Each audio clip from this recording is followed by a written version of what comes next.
Hans Magne Skard. Yeah. Namaste, motherfucker. Namaste. Ab kaise ho? Up Kaiser, who? What's that mean? It means how are you in Hindi? Oh, wow. I'm good. Yeah. I am good. Did you learn any other Hindi when you were in India? Yeah, I learned some. Mera basuno. Listen to what I'm saying here. Okay. Age. Let's go. Cello and cello. It's also let's go. Come Yeah. on. And Shubadin. Good day. Yeah. Shubha Sandhya, good afternoon. Shubha Ratri, it's good night. Yeah, okay. And yeah, I know some more as well. Yeah, I guess you pick up stuff when you're there. And did you try to make an effort to... I did too, because when you're in India as a freshly looking tourist guy, you can be taken advantage of. And so if you learn some Hindi words, you don't seem like you're here for the first time, and then they can't like trick you for money and take you on really long detours with taxi cabs. Gotcha. Yeah. Yeah, I was in India. You were? Yeah, I've been there twice. Oh yeah, cool. Yeah, it was pretty cool, but it was relentless. Do you know what relentless? Like Yeah. just constantly people coming up and constantly I felt like I had to...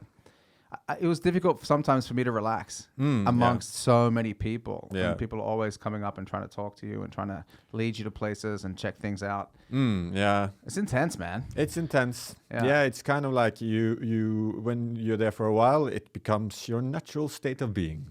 Like this is a part of it or something. But yeah, it's kind of like in the big cities, like New Delhi, it's extreme, I think. Yeah. Like it's like, whoa, like with all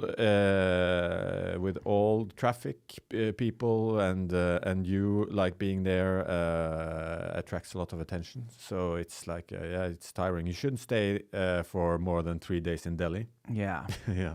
Dude, I went there with a girlfriend once. Pretty hot girlfriend.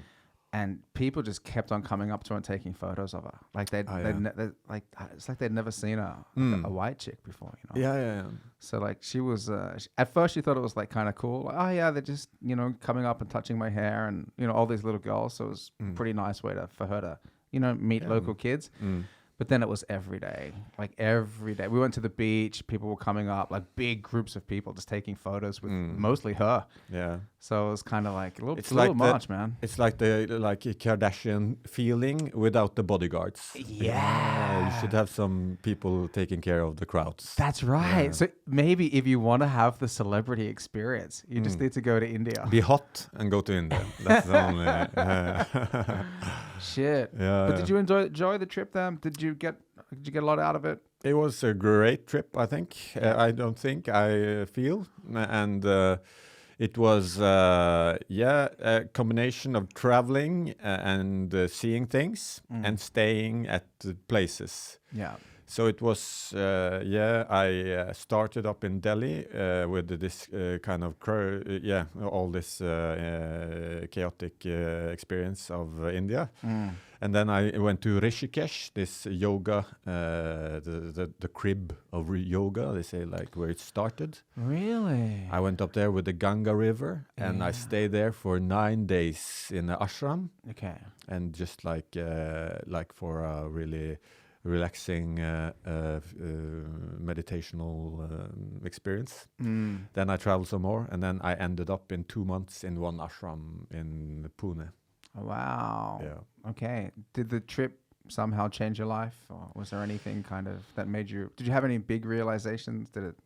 I think it something happened like in the unconscious place. Like something changed, and it put me on like this more conscious path.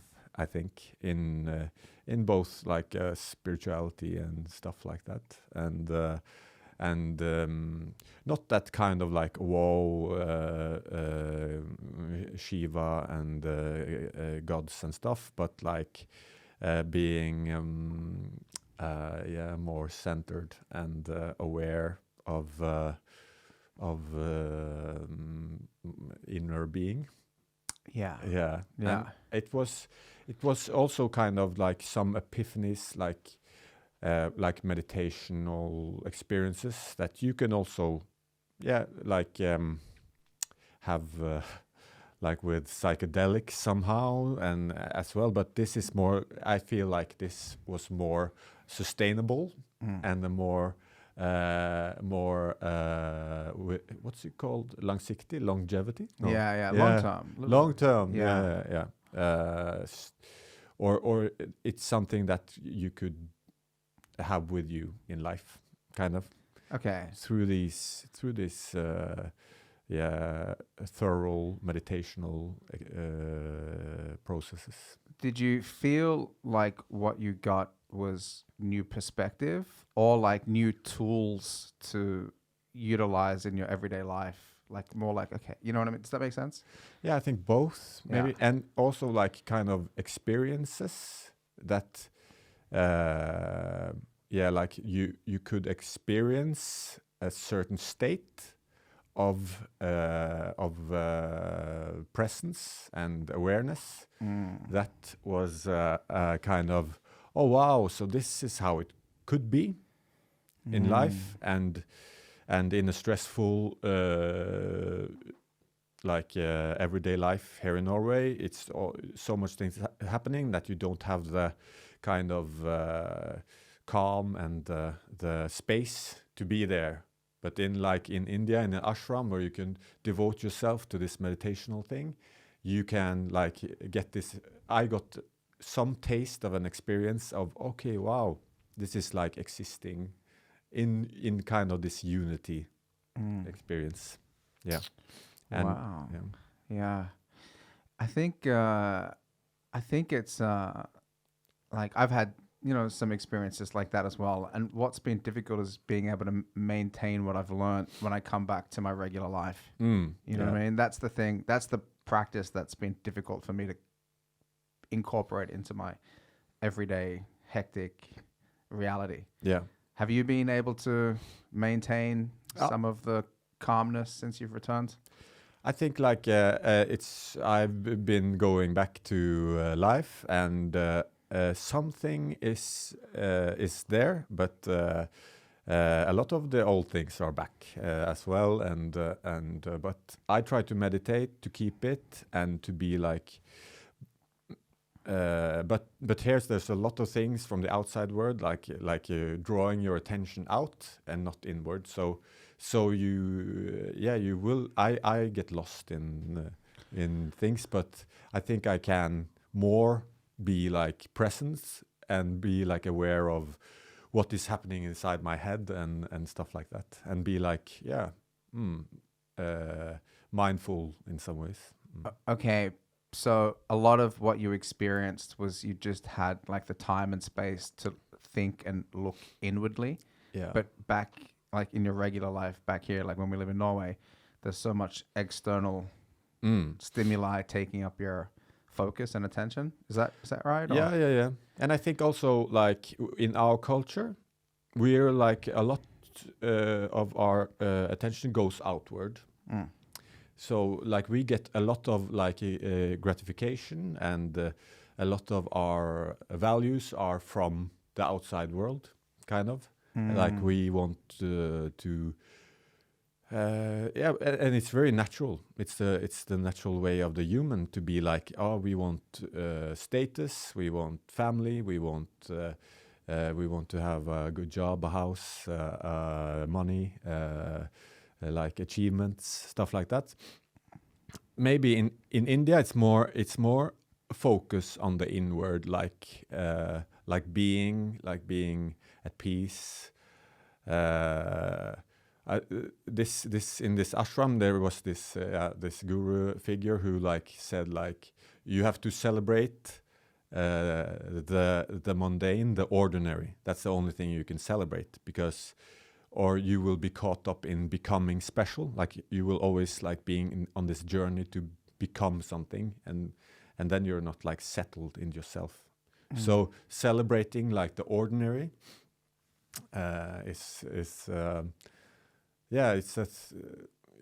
then you're not seeking everything from the outside. Yeah. It's easy to fall into that seeking from the outside trap. Oh, for me too. Yeah. all the time. Yeah. But I feel like as well that it's easier to let my mind wander to things that are happening externally. Like whether it's like just even like just say with like scrolling on Instagram, or if I have a moment of time at home, I'm like, you know what, I got like 30 minutes before bed. Maybe I'll watch this show. You know what I mean? And all of that is kind of like, in a way, it's maybe a distraction from focusing on dedicating time to reflection. Yeah. Because it's easier to do. Yeah. It's so much fun. More fun and easy and attainable and gratifying. Because like when like we have a chaotic mind going on, it's really frustrating to meditate. So yeah, I think that like the first 15 minutes of meditation can be really like chaotic but in the like from 20 minutes and outward, like the mind can settle, and then you can have like a more gratifying meditational state that you will be like enjoying it or seeing or like feeling the benefits of it. Okay, so you kind of got to get warmed up to it in a way. You got to get through a certain amount of chatter internally, and then you're like, okay, now it's calm, now it's quiet, now I'm really kind of getting more benefits out of it. Yeah, that's what I really struggle with meditation. It's like, but I sometimes can get in a state of that I like in a space where it feels really strong and it's like this timeless place, empty. You feel like this emptiness, and like the emptiness is what they describe as the kind of the meditational state, or where you should be. Maybe some like Zen monks can just like go there, poof, and you're there in this empty, non-thinking meditational place. But for me and for a lot of people, it's like it comes sometimes.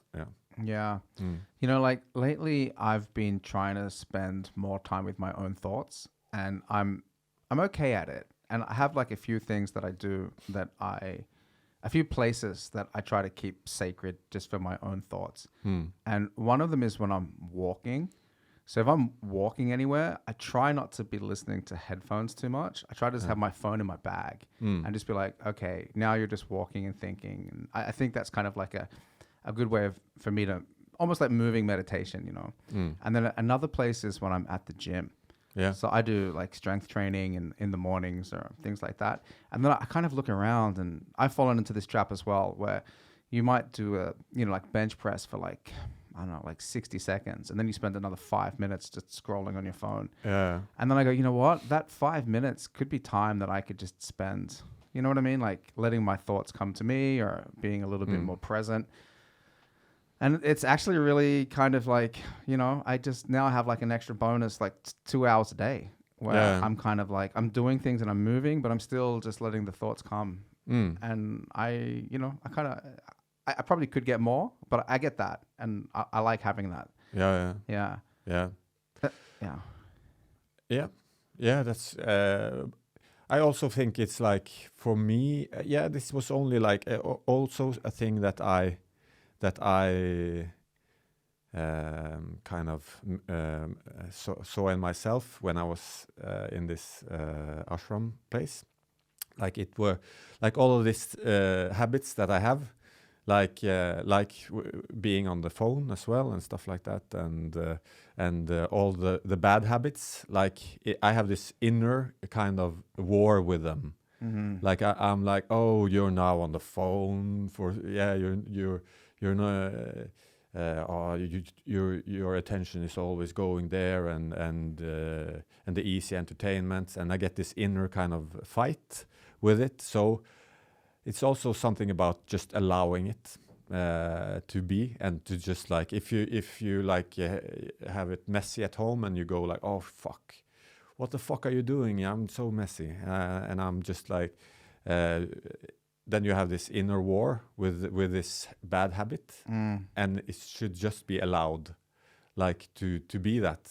Then you won't have this inner resistant to it, and then it will kind of like, then you will be more at peace in your own kind of inner space. Okay, so the inner space, the having peace at the inner space might be more important than catching yourself doing something that you're not proud of.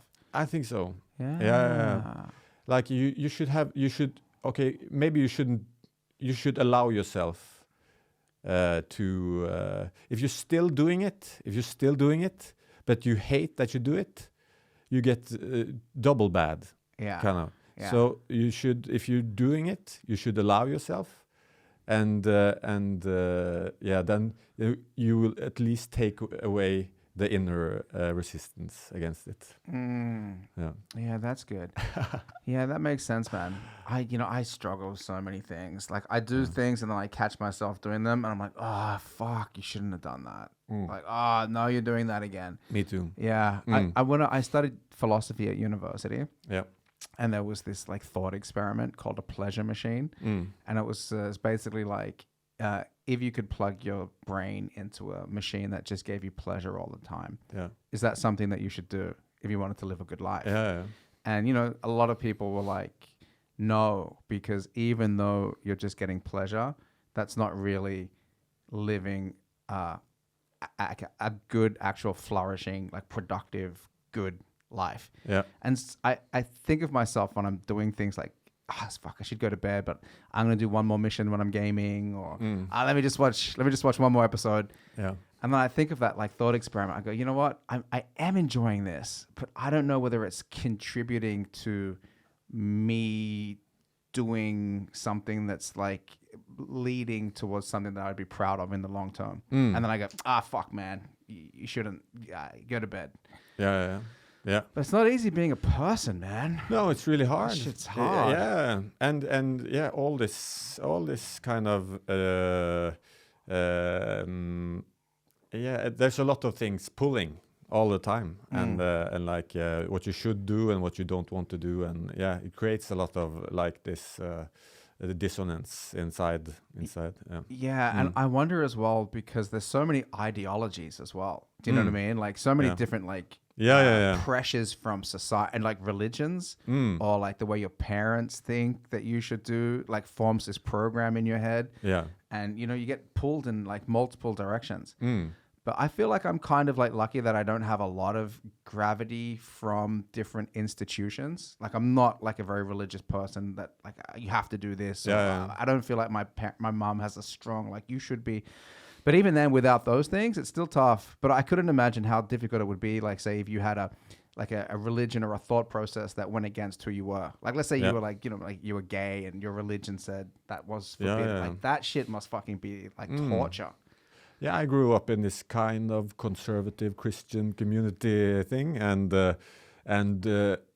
I don't think maybe like the institution of the conservative Christian society, it's kind of poisonous for a child. Yeah. Like if you get all into the sin and the shame and you should do this and. Then you get kind of like it's kind of suppressing of feelings and stuff like that. So I don't think it's healthy for a child to grow up in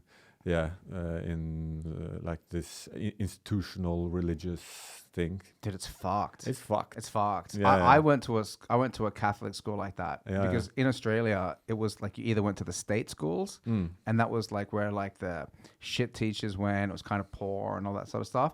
Or you paid a little bit of money and you went to the Catholic private schools. Okay. So all the parents that could scrape together enough cash, put their kids through the private schools. But then with that, we also got this very heavy Catholic indoctrination. Okay, my teachers and head mistresses were priests and nuns. Yeah. And like they went really hardcore with the religious shit, putting like these thoughts into little kids' heads. Yeah. But I knew it was bullshit, man. Do you know what I mean? Because they were unhappy and they were mean too. Yeah. Like they would beat the fuck out of us. Like Okay. They would hit us. Oh, wow. They were talking about God and love, and then I got this bitch fucking smacking my hands with a cane. Yeah. And I go, I don't know if this is like legit. No. Like, why the fuck are you doing? Why are you hitting a little kid? Yeah, it's you should just like be a kid, and this is all too serious. It's all too serious. And like being like in a heaven and hell and stuff like that. It's like, oh fuck, so I can go to hell For eternity. For eternity, You and fucking yeah, fuck that. Yeah, you know. Dude, so that you got exposed to all that heaven and hell shit. I think so. Yeah. It was kind of. They probably didn't. Yeah, in early age. Yeah, you knew about all that stuff, and yeah, you had to be a good person, and be a good person also. Like, if you're trying all your life to be, yeah, you will kind of skip all the bad emotions, all the kind of you're not going to hate someone. You're not allowed to, or kind of like that is like there's no room for that in religion. But that's a natural feeling from our instincts, and it's if you suppress it, you will become you will be this half of your emotional spectre, and this will be suppressed. So yeah. Whenever you suppress something, it always comes back twice as strong. Yeah. Right? That's like the whole priests not being able to have sex, and they end up doing all this weird shit. Yeah. It's like if they could just get married, have a normal life, because when you get an ideology that contradicts human nature, then you have a mismatch within the individual. Yeah. And he's like, what? I'm evolved to want to have sex. Like sex feels good because evolution planned that. And now I have this way of living that's like, no, you can't have sex. Yeah. And then you go, well, what am I going to do? And then you have to have sex in private with somebody that's, you know what I mean? That's It gets fucking squirrely, bro. Yeah. It's like you have this kind of truth that we are in evolution, like we're developed in evolution.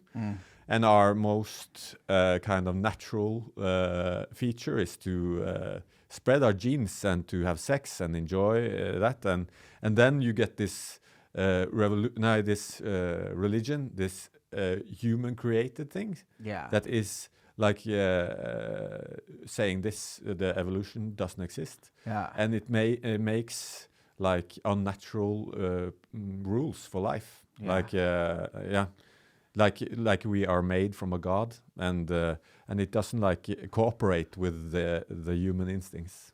Nah, it is bizarre, man. The made from a god thing, that I'm gonna like take a left turn here. The made from a god thing, it kind of makes me think like, is there aliens involved somehow?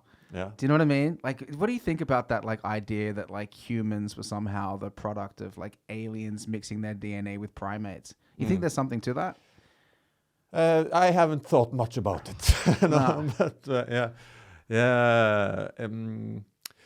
yeah. Because they always have this divine creator. You know what I mean? And the divine creator always comes from the heavens. It always comes from like up. You're always thinking heaven is up and all that kind of shit.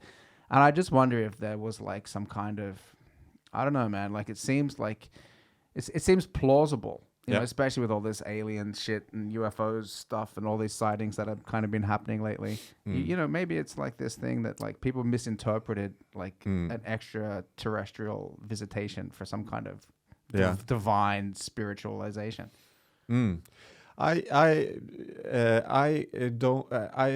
That would be like speculation for me. Yeah. So I don't use energy on those things because I don't know, or it must be something that can be experienced for me. Yeah. Like also like this like heaven or God, or you can't experience that. No. But this kind of like unity or like wholeness with Buddhism, this non-dualistic existence, you can experience that, and you can even like physically prove it. So it's attainable, and it's like that I can relate to. I understand. Yeah. And when you're saying this like physical unity that you can prove, what are you talking about?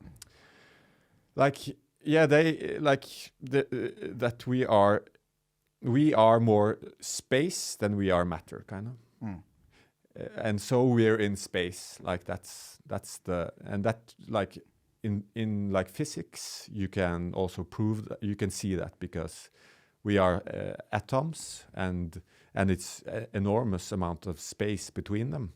Like if you go like in the periscope, or like you go really close. Yeah. So we are like 99% of space. That's so crazy. That's great. So and like humans, we only see, like, I see you as an object, you're an object there, but I don't reckon space. Like my mind will only like see what benefits me. Like I will condition you, I will simplify you, because that's how I survive, kind of. Like, oh, this is a tree which I can use for something, or this, and this is simplifying, so I don't see the room, I don't see the space, kind of. I don't reckon that, but it's like an analogy is like, you have the film screen, which is the space, and you have a projector that projects a film, and we are the film, and the space is the screen. So the room is what connects, kind of. Like what gives the opportunity for things to exist. The room has to be there, and that is the connecting, the unity, that is the wholeness, kind of. I understand. Dude, yeah. So meditation also is like going in, recognizing that space. Yeah. Inside yourself. Huh. Yeah. But that's some hippie shit, man. That's hippie shit. That's hippie shit. But it's also like, there was an article now with quantum physics, and like them agreeing with like this monoistic religions which believes in this, because we don't, like, it's not natural for a human, like, to, it's natural, but it's not like beneficial, maybe, or to recognize that. But it is a fact that, like, for our existence, we will need a room or a space to exist, and that is like the kind of unity thing that they speak of. In what I understand, I'm kind of like just a fresh guy into this. But yeah. You're kind of piecing it all together for yourself. But there you could have some experience of that kind of, and that is and it makes sense to me. Okay, because you've experienced it. It's not just speculation. It's something that you've lived through and felt. Yeah. And that you also can go through science to I got you. To say. I got you. So when it comes to like your belief system and things that you think to be true, you like that it can also kind of make sense in a objectively scientific way. You go, oh, you know what, this is how I feel, and science backs it up. So yeah, that's and if it didn't, and it felt true, it's also it would have been kind of true for me. But when science also can say it, or that's an argument for it for being true, kind of. I'm the same way. I have a strong sense of intuition that I rely on, and my intuition is something that I trust, and I trust that intuition more if there's a logic behind it. Do you know what I mean? I go, you know what? It could be like, it does make sense, and when science, especially all that fucking subatomic physical, like physics, and man, when they start talking about that shit, you know, like spooky action at a distance, and like how one atom here can change the same atom over there, if you know, all that stuff makes me go, yeah, we are somehow like really connected in a way that we don't understand. And I've had like a few psychedelic experiences with like mushrooms and ayahuasca and stuff like that. Wow. And awesome. But I have really felt that like we are all connected in some strange way that we don't understand. And when you take like a psychedelic, you don't feel like it's me and everything else. You feel like, wow, the tree is connected to the butterfly and the butterfly is connected to the water and I'm connected to the, like you really feel like you're a part of the whole picture. Yeah. So yeah, man, it's fucking, Yeah. I also like with, I have done psilocybin. yes. And that also I experience like takes away the conditioning of things. Like we are conditioning like nature a lot and like things around us, like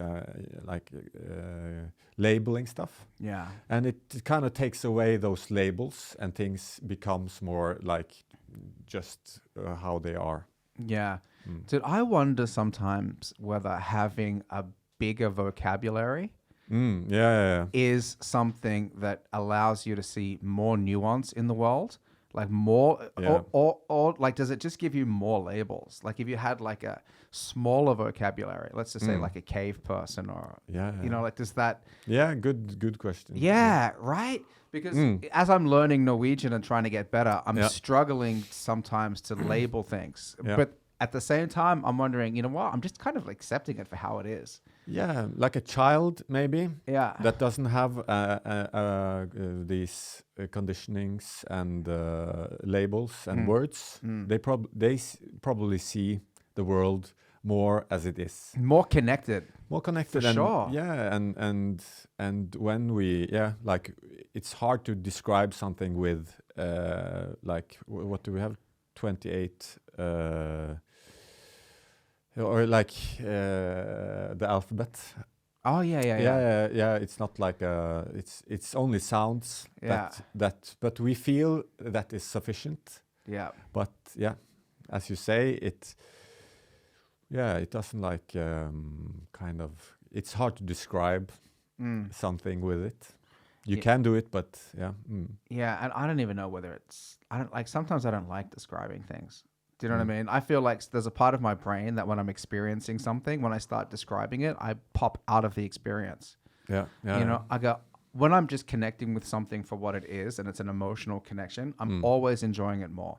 Yeah. Let's just say if I'm watching a stand-up performance, for example. Like if you're telling me a joke and I'm just along for the ride and I go, oh, I fucking love that. I'm enjoying myself so much more. But if I go, oh, there's the setup. Now he's pausing. Okay, now it's the 1, 2, 3. Then I'm like taken out of the experience. And I'm only taken out of that experience because I'm labeling things with my knowledge of something. So like the observation and labeling with the knowledge doesn't always make things better. Sometimes it's better to just fucking screw off that part of your brain and just enjoy the experience. I think also that is what kind of some like the drug experience does. Like it kind of like takes away a filter of this, which Man, I've heard people say like through meditation they've been able to experience something that's very similar to a psychedelic experience. Yeah. Did you ever get to a state like that? I kind of like booked a psychedelic breathing session, but the guy, he came so late that I canceled it. So, but they are existing, and I think it's like you breathe as much intensely as you stimulate the pineal gland. So it releases these kinds of similar chemical bindings, which is in psychedelics. Okay, so it was a breathing like class or something without the psychedelics, but it's supposed to create the psychedelic effect. Yeah. Like you are like it's a little Wim Hofish, I think. Like you are hyperventilating and breathing in a certain way. Yeah. And feeling. Yeah, I don't really know the theoretical thing, but it's something like that. Yeah. Shame that asshole was late. Yeah. I wouldn't got the secret of how you could trip every day. Yeah, that would be good. Yeah, man. I've hallucinated once where I really started seeing things, and that was when I was really tired. Like I was exhausted. We were doing a stand-up paddling safari, and Okay. we missed our campgrounds, and then we had to like paddle for an extra 4 hours.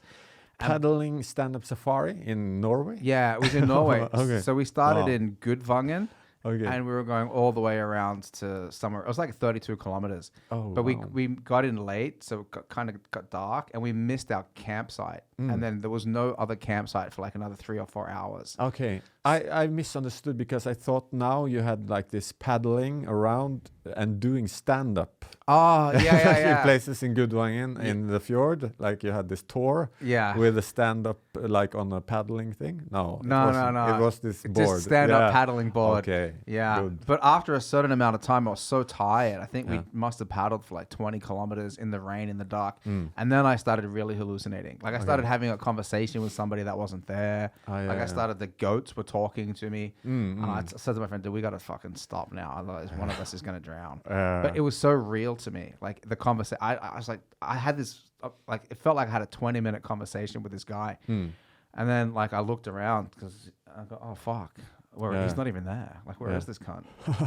So, you can, like, your brain can, I mean, obviously with dreaming as well. Like, Yeah, you yeah. produce all of these, like, hallucinogenic states that do occur naturally. Yeah, like every day, like in every thought, there's a kind of hallucination, or there's a illusion, or there's a thing happening inside you. Yeah. Like as a dream is happening as well. It's Mm. like like in daydreaming, you get really lost in thought. You get like, oh yeah, and but we don't think of it as a hallucination or like the same, but yeah, because it doesn't alter the perception. Yeah, that's true. Yeah. Dude, has any of this experience had an impact on the way that you write or think of your comedy? I don't really know, but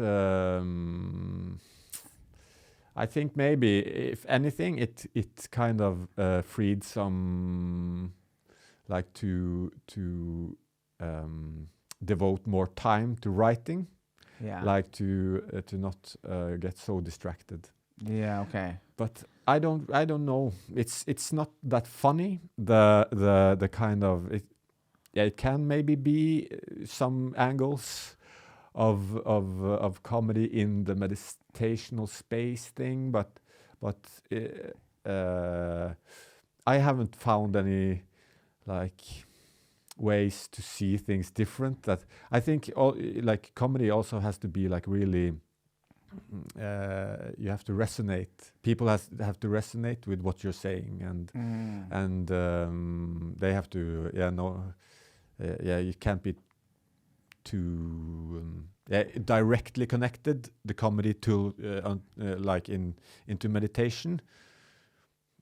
I think it's like it can be a little bit spacey, floating stuff like that. Yeah, I was wondering Yeah. if like if you're somehow like if you could have if you started like receiving ideas through the Okay. meditation. Like if you're kind of like, you know what, now I'm just like sitting here and I'm and then oh Yeah. like if you're like more tuned in to the idea realm. Okay. Yeah, I understand. And I think like I think like creativity. It's not that much doing, kind of. If you sit down now, I'm going to do this. I'm going to make this. I'm going to do an action to do it. Then it would be hard, but it's kind of like if you can let things kind of flow, and that is kind of meditation as well. So it's watching your mind and letting things come and go. And so I think also like creativity is in that kind of space, like it comes more than you can provoke it. It must just like come naturally. So I think you can. I haven't like really felt that, but I think there's something there that if you can let things happen more, then you just like not just intentionally making it. Yeah, that's kind of what I experienced. Like if I have to sit down and go, okay, now write jokes for an hour. from scratch, I'm like, I don't know. Yeah. But if I'm like just walking and I think of something, I just go, isn't that kind of funny? Mm. Man, you know, lately I've been kind of wondering, like, I don't even know why some things are funny. Yeah. Do you know what I mean? Like, I don't even know why some things are funny, but they just are. And if I try to apply some kind of logic or reasoning to it, it doesn't make any sense. And like, I done some jokes recently, which on paper don't work at all. But then when you say them, for some reason, it's like a spell has been cast over the audience that like pulls laughter out of their souls. And I'm like, that's not supposed to, you know what I mean? Yeah. And then I kind of start thinking, like, the more I try to intellectualize the process of what is funny or what is a joke, the less funny something I try to write is. Yeah. You know? Yeah. Like, what's funny is such a mystery sometimes. Yeah. For me, I it's really, it's then you will get very different jokes because you don't have this recipe of making them. If they just come to you in some way, and it's also, I think a lot of things can be really funny if you really insist on them. Kind of, if you insist that this is something, then a lot of things can be kind of funny. Yeah. Yeah. If you believe it, or if you structure it in a way and kind of, if you like really push it and mean it, and like say it and insist that this is something. Yeah. Then it can be. Then it's. I think that's a good exercise, man. Because like I get so much respect from people that. I can't remember who it was, man. Somebody told me about somebody that did a 10-minute story about making a puzzle. And they said they just killed it for 10 minutes, a story about puzzling. Yeah. And I go, puzzling? That's such a everyday occurrence. You know, making a puzzle, you know? Can you like make something like just really... Oh, and then somebody told me about Kevin Kildahl. Kevin Kildahl was not supposed to be performing, and then he just ran into somebody and they said, hey, do you want to just drop into a spot? And then he did 10 minutes of what it was like to catch the bus. That he just took. Okay. You know what I mean? Yeah. And I was like, yeah, you're catching the bus. That's so ordinary and regular. Yeah, he's a genius storyteller. Yeah. Like so impressive. Like he does stories and can make like things really that's also being kind of finding all, like there's humor in all the small things, like on the path we don't see it. I don't see it, but there's like comedy everywhere probably. And sometimes you see it, sometimes I see it, and but I think he's really good at that, like seeing like and also like insisting that this is something I need to tell you. Yeah, it is funny how different people see comedy in different things. Yeah. You know what I mean? Like you and me might experience the same thing, and you'd be like, oh, that's fucking funny. I see that. Oh, you get an idea for something that I might miss. Yeah. I heard this like improvisational guy from the States or something. Say, or this was someone else told me that he said that my what's it called? Like my kind of what I have to do as like improvisational actor, I have to be inspired by everything, like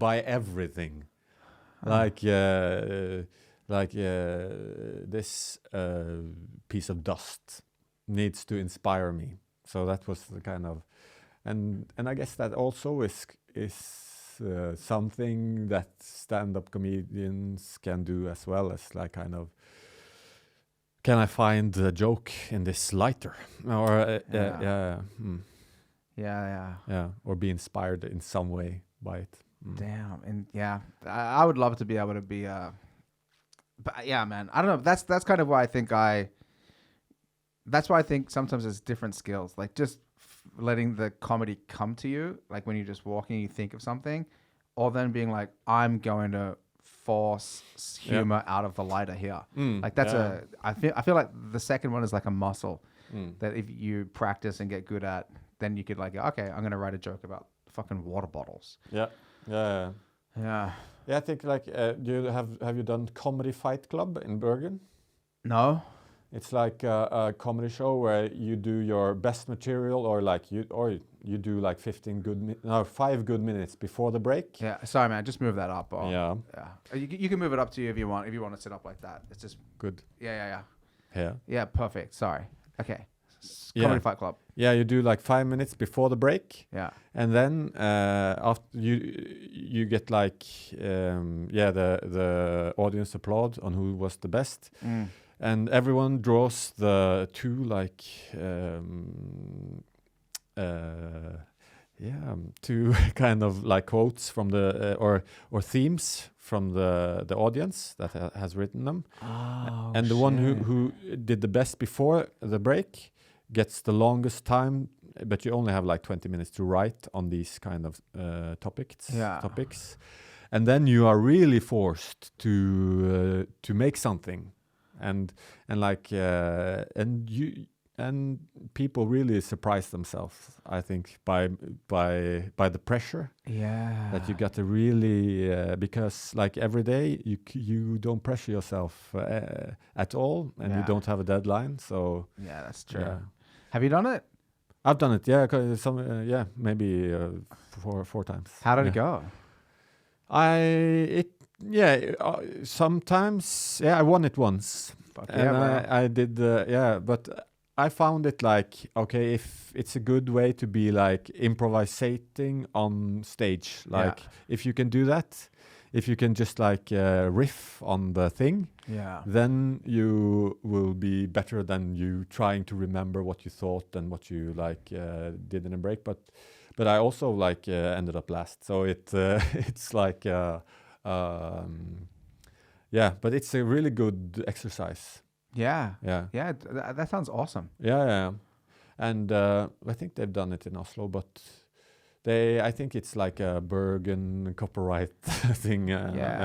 Gotcha. Yeah, but this kind of it's I think everybody knows as a comedian, as if you get a deadline, if as I said I was putting on the show, like a solo show, then you will start writing a lot more. Yeah, like naturally with the deadline. Yeah, the amount of time it takes to do anything is the deadline. It's the survival mode of the instinctual thing. I have to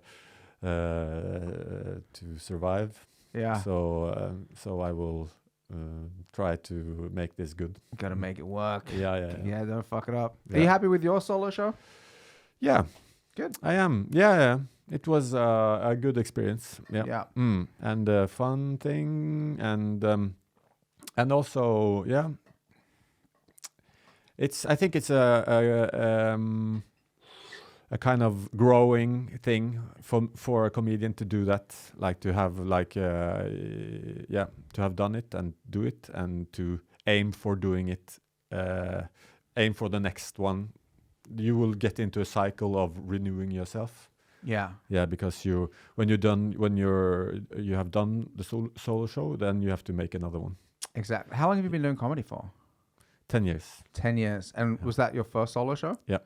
Yeah, okay. Nice. And so how often do you think a solo show is likely then? Like every 2 years, I think for Dag Sørås, it's like every 1.5 year, but he's exceptional. Yeah. So for other people, I think like, or he probably does the solo show, the tour, and then he starts writing for 1 year, and then he makes so he writes, or I don't know exactly, but he will intensely write for 1 year and then make the next one. But for other people, I don't know, like every second or every third every third year. But the Fringe circuit goes like, they make probably like every year, I guess 30-40 minutes. And Oh, they put yeah. on a show. Yeah. In Edinburgh. In Edinburgh, yeah. Yeah, I got it. Yeah. I gotcha. Yeah, okay. Yeah.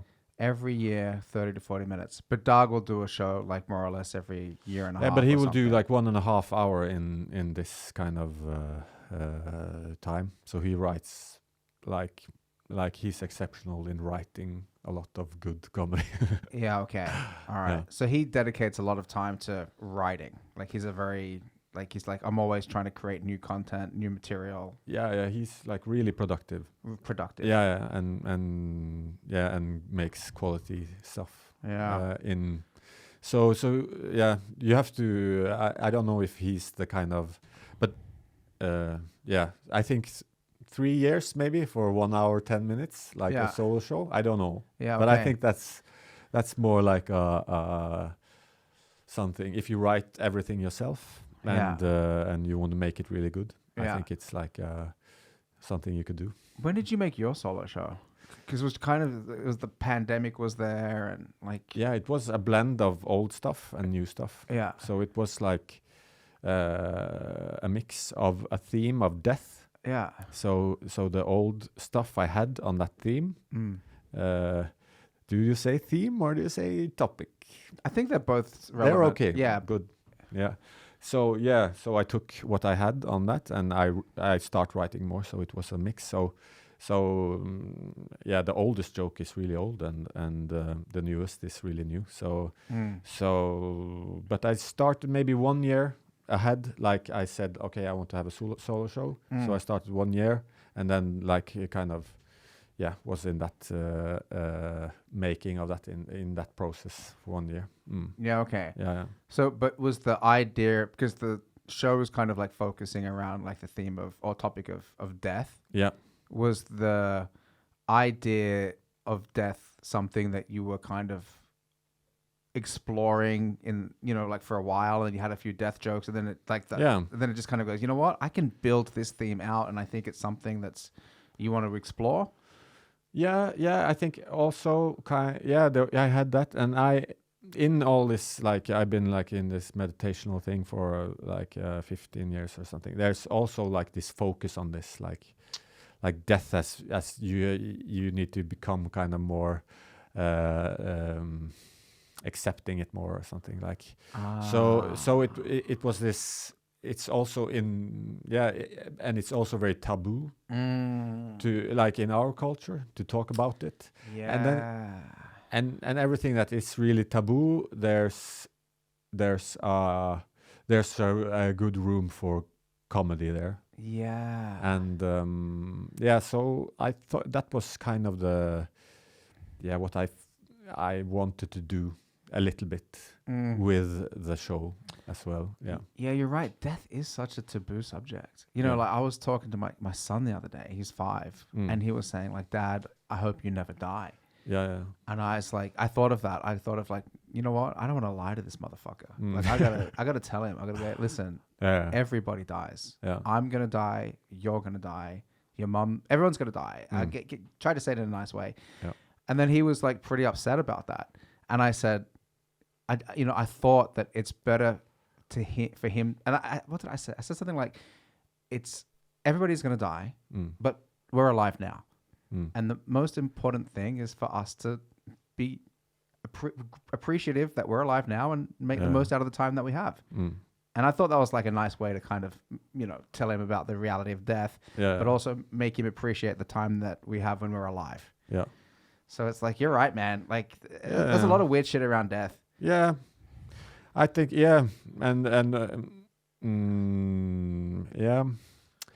it's a lot of weird things. A lot of weird shit, and like and not wanting to relate to it. Yeah, like pushing it away and hiding it and stuff like that. So there was this funeral. What's it called? Like undertaker. Business that reached out in this process that I had a meeting with and a little cooperated a little bit with.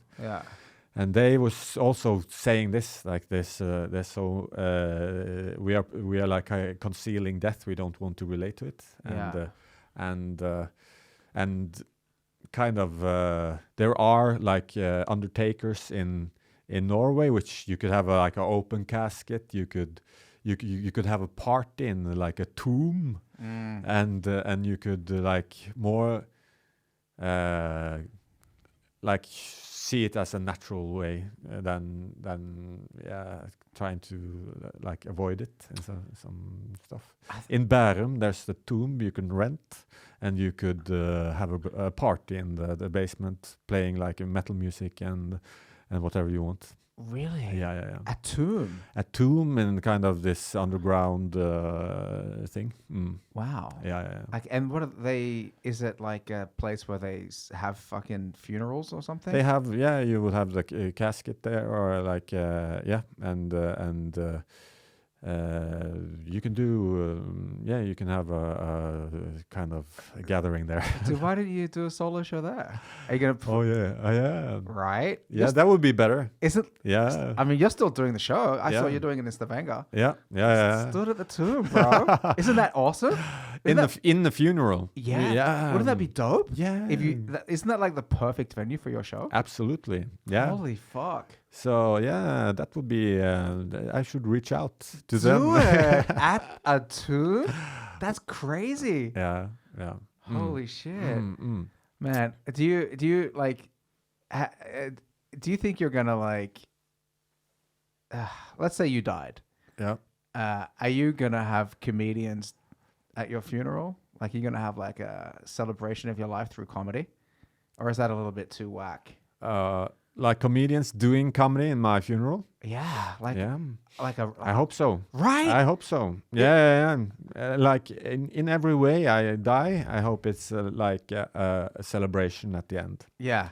Like I hope it's like people go out. I don't want like go out drinking and please roast me. Right. Dude, and you're friends with some of the best comedians. Imagine that lineup. Yeah, it would be a good one. It would be an awesome one. Your funeral at the after party. Yeah. Fucking roasting, comedy. That's a better way to go. I think so. Yeah. And if they can piss down in the grave while for everyone can piss down. As the casket's getting lowered down. Just standing there pissing on the casket. That would be great. Oh, yeah. Dude, I'm going to drink so much beer and then just be at the side of the grave, just fucking pissing. Gonna piss on your dead body, bro. Yeah. But like that's like the celebration thing. I think it's a better way to go out than a kind of, oh shit, it's sad to die, because that's gonna happen. I haven't been to any funerals in Norway, I don't think, but I have been to funerals in Australia. And usually what kind of happens is there's like there's the church ceremony, where everybody's like sad and shit, and you fucking like, he was awesome and sorry and all that kind of stuff. People are crying. And then afterwards, it's the celebration of life party. Yeah, okay. Yeah. And you have that. You have that. Yeah, we have it, man. We have it. And then listen, my dad died when I was 17. Okay. And he was Maori. So the Maori culture is like still pretty in touch with how things used to be throughout like the last 1,000 years. And what happens is you bring the body home.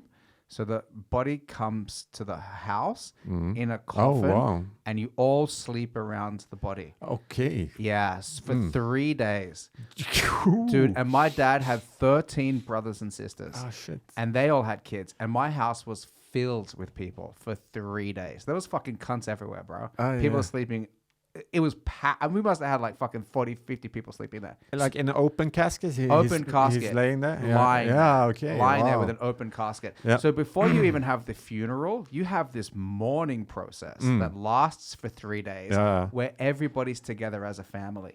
So you're hearing all of these stories from when he grew up, like everybody's talking about like, hey, do you remember this? Do you remember that? And you kind of like start accepting it. Yeah. And it becomes like this process where people are supporting you, and you get to see him, and you get to spend time with him. And how was that for you? Like you were young and you lost your father, and it was heartbreaking. Yeah. It was traumatic, man. It was like the worst thing that's ever happened to me. Yeah. It was terrible. But it wasn't something that we kind of like hid. It wasn't like the body's at the morgue and you don't see it again. It was like he was in our like stoor in the living room, just there. Yeah. You know? And like I had a lot of family around, and they were like really supportive, and you know, you just get to there's a lot of crying, and obviously, you know, like you're really fucking you get things out. You get it out. You get it out. Yeah. I guess that's what I'm kind of getting at. Is that for 3 days you really get it out. Yeah. Everybody is crying. Catharsis. Exactly. The catharsis, the understanding and the acceptance that this is happening, and you're never going to see this person again, and this person is gone. And the grieving process takes a long time. But it is something that you're dealing with people, that you're talking to them about how you feel. You're kind of like getting counseling and support and love. Yeah. And then you have the funeral, all right? And then, like, you know, you're giving the speeches and you lower him into the ground at the graveyard, and then you celebrate the life. Yeah. And then when you celebrate the life, that's the life party. That's the one. Yeah. You know, that's all the friends, all the family, all the music, all the beers, the wine, everybody having a good time. Yeah. And I feel like that's a good way to do it. You know? Yeah, that's that sounds like a healthy and good way. And if you do it... like a great way to do it. A great way to do it. Yeah. And if you... A little bit like, and also, like you're getting everyone together in sleeping with... it needs some cultural adaptation in Norway. But like a good way, because of course it's sad, and everything needs to be like cleansed and kind of like not like you need to get it out, as you're saying, and with the party afterwards, that's a perfect combination. That's how I want to go, dude. But with comedians. Sleeping in my mother and they would, if I live a long life, I will have my own living room. Or dude. It was in Alexander like, where is Plus. it? Yeah, you can rent like this. You can rent this house and do it Airbnb it, bro. Yeah. We're gonna have this gathering here.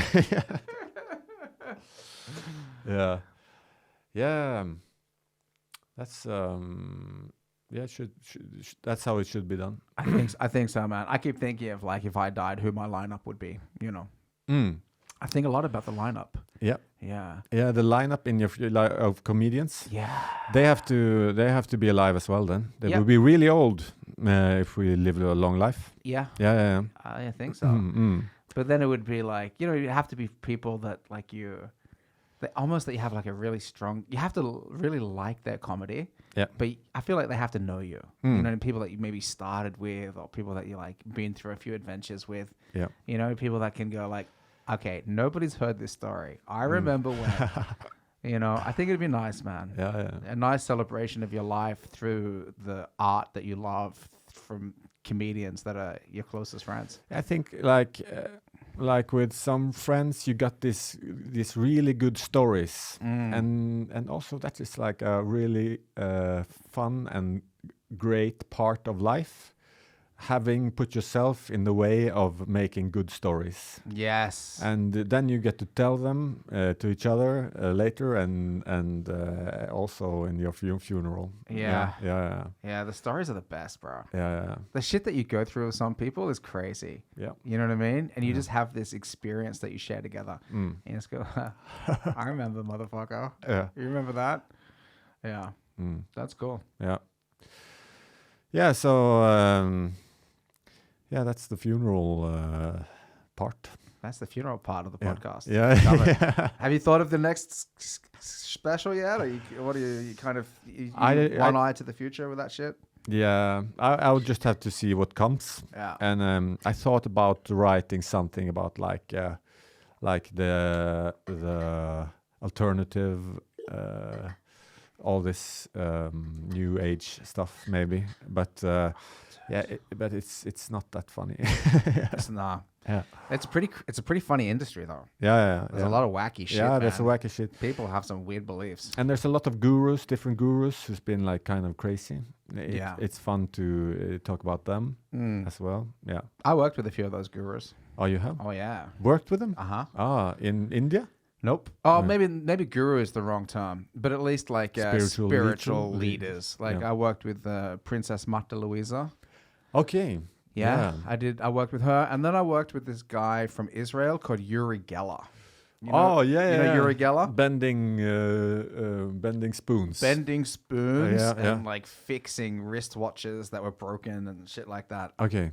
Oh, you worked with him as a kind of with the documentation and stuff like exactly. that? Like when I started getting into videos, I ended up like, I started this company with these other guys called Hippie Studios. Yeah. And the dude that was like kind of responsible for it, he was big into all this like alternative, you know, Yun Skao? Yeah. It was one of Yun Skao's companies as well. Oh, he got companies now. Yeah, he did. Wow, okay. He did. But you know what happened to him? Yeah. When he died and started talking to God and all that kind of shit. Yeah. Then he wrote like a couple of books that this company published. And then they're like, oh, let's get into videos. And then I just started getting into videos. And then all of a sudden I'm owning like 15% of this company with like... With Yun Skao? Yeah. Okay. With Yun Skao and these other characters. And and that's when like, that was the peak of the Yun Skao spirituality. I've died twice and talked to God phase. If you remember that. Yeah. So then we did a lot of stuff with Yun Skao, and then through that, Princess Märtha Louisa, Uri Geller, we went to this like alternative messe in Lillestrøm. Okay, yeah. And like started filming like all the, you know, stuff there and talking to people. Oh, you've seen so many things. Wow. So many things. Yeah. So many. So there is like an infinite wealth of material in that landscape. Yeah, you should do that show. I don't think so. Yeah. I don't think so. But what is the kind of pitch of Yun Skao? Like he's kind of what is he pitching as his way of what is his teachings? He said, man, it's a really long time since I've had to think about Yun Skao. But I know that like he had 1 or 2 books where he wrote them like as he was in a dialogue with God. Okay. So that was his thing.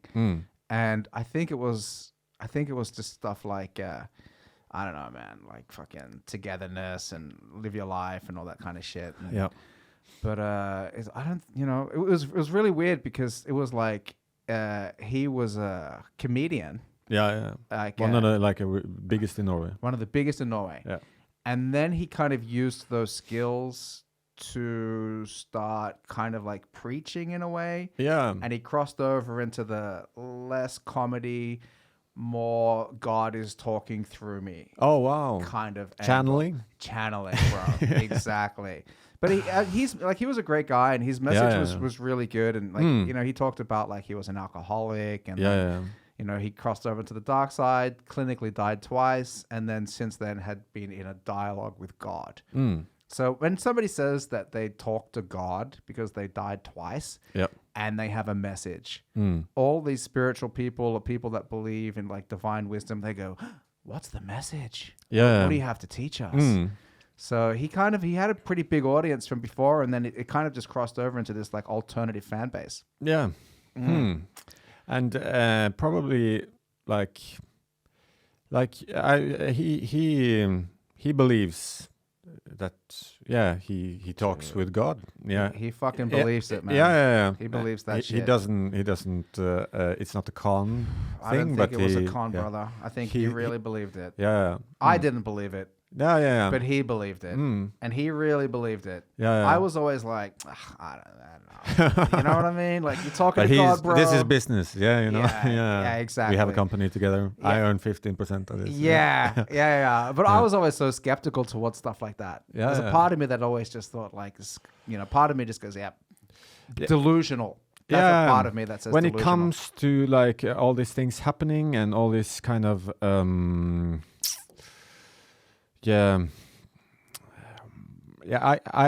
more interested in the simple ways than the really colorful and imaginative things in with all the angel stuff and those. I don't really go into that. More the kind of the simple descriptions of the spirituality field. It gets real weird, man, when people are making money out of it. Yeah, that's the thing. Yeah, when you're turning it into a business, or you're like getting products out there. Yeah. That's when I start going, okay. I don't know how much now is legit and how much you're. It's like if you're telling a story for a crowd that's based on reality. If you're doing a bit, you might enhance it here and there to get some better reactions, or you'll tweak that story with something that didn't exactly happen. Yeah. I just start thinking like maybe people do that too once there's cash involved. They show it to a publishing and they go, we really love this book, but wouldn't it be cool if God said this? And you go, yeah, maybe we would sell more books if God told me that. What did God say today? You have to deliver something. Exactly. Yeah. But like as all this like meditational guru stuff, it's kind of like the aim is to transcend in some way the mind. Okay, so you're in this kind of like spatial thing, like you're at peace with yourself, and you're not like identified with the mind. That is kind of the goal, as they say. Like, and when you meditate, you're watching the mind, and you are like, you are kind of like not identifying with it. It's like this goal. So you are not what you're thinking. And then if you are kind of like you got there, you are like totally detached from what you're thinking, and you're like just like this being. You get enlightened. Like, so you have like the Buddha was enlightened, and you have different people who is enlightened. And at this like alternative messa, there will be like probably someone there who says they're enlightened, but and in India there will be these gurus that they say they are enlightened and that they are just living in this kind of blissful state. So there was this guy who was in he was traveling from Ibiza to the Himalayas, and he was like living in the Himalayas, this really just meditating and all day like a monk. And then he would go to Ibiza, and then he would like party, have sex, like take a lot of drugs, party for half a year. Then we would spend half a year in the mountains of the Himalayas, and he would do that like on and off.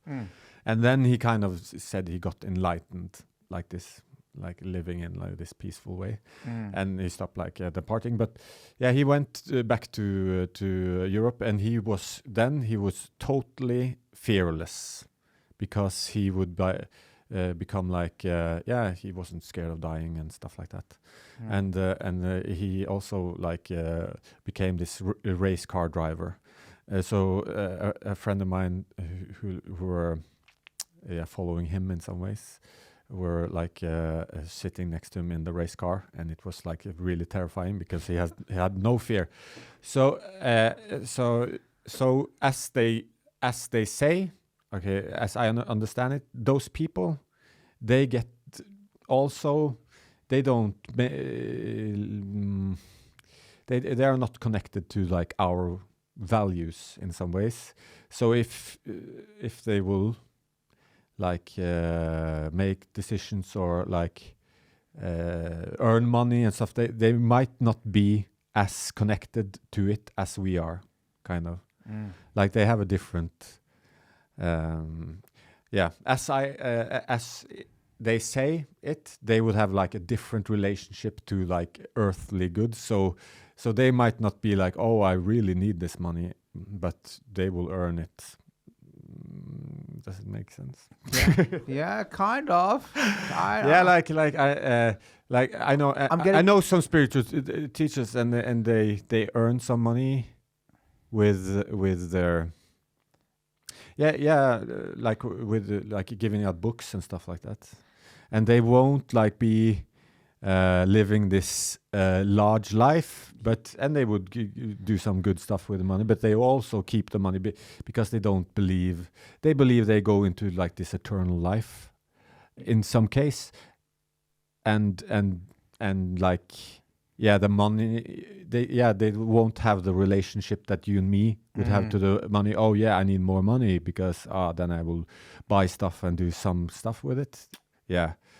So maybe it's just like a way to say, greed is okay, but Yeah, it gets real weird though once you get all these spiritual leaders and gurus that start earning a lot of money and then start taking private jets, and you know, you see that with you know, like I'm not sure how it is with like Indian spiritual leaders, but you know, like like say for example like the Bikram yoga guy, you know, like he started kind of like thinking he was like this guru and then started like having a lot of like unwanted sex with the people that he was teaching. And you see it a lot with like these spiritual leaders in America. You need a job, you work for Jesus, send your money to me, and they start putting out ads on TV, and then they're preying on people people that are naive and vulnerable, and then you know, like that kind of that's probably a very different thing though, but it can lead to that. It does lead to that in certain circumstances. Where this spiritual enlightenment becomes this almost like a vehicle to supercharge somebody's ego and take them off the path of spirituality and put them onto this like, let's just fucking accumulate power. And then it's all of this spiritual things, it's about like not identifying with your ego, kind of. So if you have like this ego, like I want to have power, I want to have money, then you're not there. And then you lost it all, kind of the whole meaning of it. So it's you have to be kind of in a place where you don't like crave all of those. It's a trap. It's a trap. So what's your ego like as a comedian?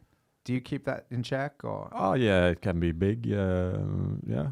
It's also like what I before when the ego is also involved in like when it doesn't go good, and then you become this like wounded comedian, and that's also like So I've tried. I was in Bergen now. I did 2 shows, and they didn't go well. so and before I would kind of like go like excuse myself and say, I haven't done stand up in a while. I haven't. But I try now. Now I try this to say, to not excuse, just to say, that was how it should be, just how it should be. Because like not owning it, it's like I think like my ego really works hard to like excuse myself and to not like accepting that that I wasn't performing, stuff like that. But I think in our business there's a lot of ego, and just like accepting that as well. Like it's quite natural. And then it won't become that. Bad for you. I'm like, I know that sometimes my performances are worse or better, and when they are worse, fuck, it destroys me, man. Like the wounded comedian, like you said, like I cannot shake that feeling. Like sometimes that stays with me until the next. I have to try to get on stage. I have to win that loss back. You know what I mean? but I'm trying to like, and I even say like, oh, you know, whether it goes good or whether it goes bad, I'm trying to like divorce my feelings from that experience. But when it goes bad, man, and it doesn't even need to go that bad. Sometimes other people go, no, that was a good show, and then, but inside, I know, I go, nah, fuck, man. The last time it went bad, I couldn't stay at the venue anymore, and I was around with all of my friends, and everybody else was supportive, and I just had to go home and be by myself and get into bed. I was so wounded. it crushed me, man. The friends that were there were performing. They wrote to me. I couldn't answer them for like days, man. I couldn't talk to them. So like, I don't know, like whether that is still like an ego thing as well, or whether that is like just me being honest with myself. But it's something that I think is not very helpful to feel so wounded after something as really something as unimportant as a 10-minute comedy set. Like, you know what I mean? In the grand scheme of things, not a big fucking deal. But hurts, man. I don't know what is the good thing if you're like kind of like apathic to it, or like maybe it's just like and it's really natural. Like ego is like it's a natural thing. So it's just like for me, I've been like fighting it, like the ego, my like, oh no, you can't be down now, or oh, I have to get out of this miserable feeling, and then it's, as we talked about, it becomes like this inner fight. So I think it's okay to be down as well, and But you're such a good comedian. You know what I mean? Like you're such a good performer. That when I saw you for the first time, it was when we were at Salt and you were performing in English, and I saw the Room Taste Man. And I saw that in English, and I go, that is such a good bit. And I remembered that bit. And then like a year later or something, I saw you do it at Inia, and I go, wow, fucking, this is the full evolution of that bit in the solo show. And the way that you did it at Salt and the way you did it a year later in your solo show was like, it was just a lot more. You know what I mean? You did like, you know, the stuff where you go, and I was like, oh shit, that's how it's supposed to be. That's how it. Yeah, and that was also with the help from Emil Berntsen. He like pushed me to write that more out, because I didn't see that, but he like worked with me on that bit. And it was it's such a crazy bit. It's kind of like just like it's also in comedy. I think a good thing is to make a very small thing a really big thing. It's like I like to see that in other comedians, like they do like a really small thing into a gigantic or catastrophic or like a big happening. So when I see like something like that, and I go, wow, that is fucking like, that must be, I don't know, man. Honestly, one of my favorite bits in comedy that I've seen in the last like couple of years. It really stayed with me. You know what I mean? I think everybody that's seen it or seen your show, they know that bit, right? And I just go like, if you make a bit like that is so, I don't know, like epic. How many times do you have to go through that process where things didn't work out so that you can get to that end result? Oh yeah, and it's an old bit, so it's like that has been. Also, I didn't do it for like a long time, and then it like came back and then it got new energy. Like I got more energy into it, and like I believed that it was a good bit. So then it kind of then I could, and it's also in the solo show it became twice as long. so it's and Tori also made a music thing in it. So is that like an original beat? Yeah, he made it from the song that was like in the Room Taste Man bit. I sing a song or something, and he made a song out of that. Yeah. in this kind of 80s disco Baywatch thing. Yeah. It's a banger. It's a banger. It's a banger. Yeah. Shit. Yeah, but what were we talking about? Oh, I don't remember. Yeah, but yeah, I lost the trace. But that happens. yeah, how are you now? I haven't seen you in a while. How are you feeling? The comedy. I'm feeling good. Yeah. You told me you're not drinking while doing comedy. Yeah. It became too much of a trap. Yeah. I was performing maybe 3-4 nights a week, and I fell into the trap of thinking that I have to be on the same level as the audience. Yeah. And I was having a lot of fun, and I was drinking and hanging out after the shows, and you know what I mean? I was like, the next day was kind of rough waking up, and you know? So I was like, I don't think I'm doing well. So now I stopped drinking whilst I'm performing, and I think it's served me very well because my baseline is always the same. Yeah, I'm not like 1 beer in, 2 beers in, 3 beer. It's always like, now you're sober. Now I can measure how to edit things and change things. Yeah, and you will make that your kind of like comfort space in a while, because when I go on stage, like the beer for me, it's like a kind of like comfort zone to go into. I will loosen up in some ways, but if you do it enough sober, that will probably become like the comfort zone as well. You will get used to it. Yeah. So I like it though, man. I enjoy it. But I'm actually kind of just going through this phase now where I have I don't want to have any expectations for how the evening's going to be. Like before I go on stage, I'm always pretty nervous, and I think it might go well, it might end badly. I don't know. I think like having that mentality is really healthy for me, because if I say like, oh, I'm gonna fucking kill, I'm gonna murder, and it doesn't go well, first of all, I think that's a bad attitude, and secondly, like it's gonna hurt twice as much. So when I'm backstage, people go, "You feeling ready? You feeling good?"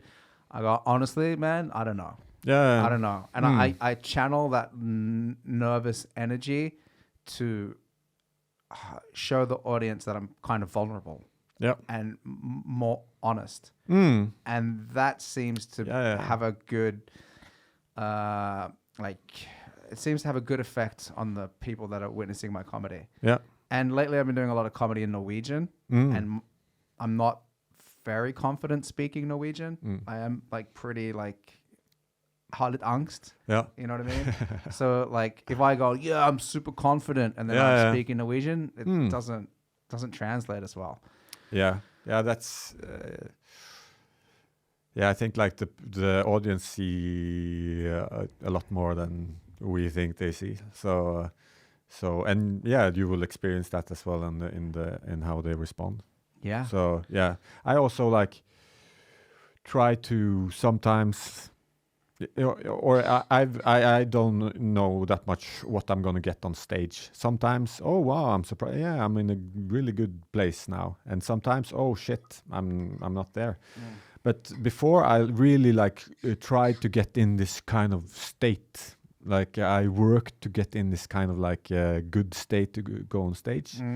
And it's also like really striving then. So I think now it's more like, okay, this is how I am today. Yeah. And that is a better way to go on stage than just like, working a lot to, I think maybe to loosen up like a little bit of dancing for me. It's good, like, but because then I will naturally loosen up, but to really like, oh yeah, I have to be in this kind of way to perform. Yeah. Yeah, man. I'm just honestly like just really exploring, vulnerability and honesty, and I'm just trying to really be really present when I'm on stage. And I'm not trying to be anything that I'm not. Like if I'm not feeling psyched, I'm not feeling psyched. If I am feeling really psyched, that's how I'm feeling. And I feel like just tuning into the moment with how I am, that seems to be the only thing that can be consistent over time. Yeah. Because if you're trying to be this like super high energy, let's fucking go, and you know you fucking don't feel like that. Yeah, you sound like this Indian guru. No? Yeah. Yeah. Yeah, right. Yeah, that's the whole thing. Yeah, that's the whole thing.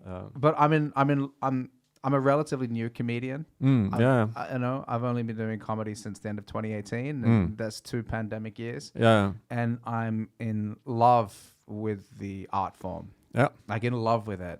And I have a lot of respect and admiration for people that can, you know, deliver comedy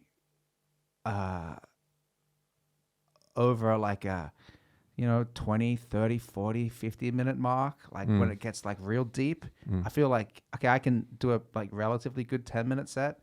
15 minutes, yeah. 20, ooh, did we do 20?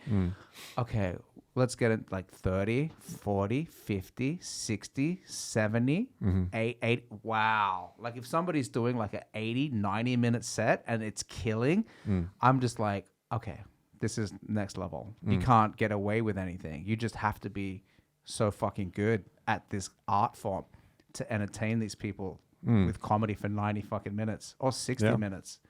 And also, if you have that, if you have to do it, you kind of like are pushed into it. So you will kind of be forced to make it. So then you will, just adapt, or like, it will come, or maybe come like as a part of the you have to. Yeah. Yeah. Yeah, so that's kind of, you know, that's my goal now, is just to try to be more, just to try to have more material that's good, like a good 20 minutes. I'd like to build up, my goal for the next couple of months is to build up a good 30 minutes. Yeah. I want to do like a few 30-minute sets, and organizing a few dates with some friends just where we can go, and maybe just 2 or 3 of us, and do 25, 30 minutes. That's it, you know? Yeah. Just build that muscle up. I've been watching some like clips from your podcast, and you have this really like honest and natural and relaxing way to be, and it makes kind of the people in your presence really relaxed as well. So I think you have a really good stand-up personality, and the thing with like the honesty and. That's a really good way, and you're doing it. So, Thanks, man. Yeah. You know, I feel like doing the podcast helps me so much. Yeah. Not only because I get to talk to like good comedians, experienced comedians like you and other people that come in, but also just by like being able to have a free flowing conversation and find where it leads. It's a really complimentary skill to stand up. It's you are kind of like. Practicing as well, like and broadening, something. Yeah, dude, broadening those horizons. Hans Magne. Yeah. Tusen takk. Thank you. Thank you. Thanks for being a guest, bro. It was a pleasure. Yeah, that's good. Yeah. I enjoyed our conversation. Yeah, me too. All right, take care, brother. Take care. See you, ladies and gentlemen. Namaste. What do you say, like goodbye in? Firmelenge. It's in Hindi. Beautiful. Firmelenge.